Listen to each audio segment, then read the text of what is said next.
এই 16 বছর উপহার দিয়েছে।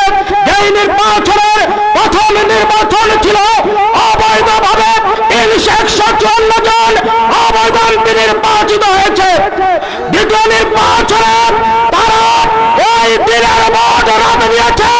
সর্বশেষ নির্বাচনে কোন দল অংশগ্রহণ না করার কারণে আওয়ামী লীগের ইতিহাস হচ্ছে সন্ত্রাসের ইতিহাস।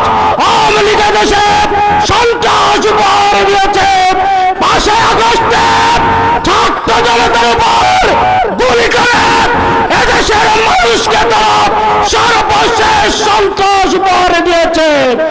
আজকের এই সম্মেলন থেকে বলতে চাই, অবিলম্বে সন্ত্রাসীদেরকে আইনের আওতায় এনে বিচার করতে হবে।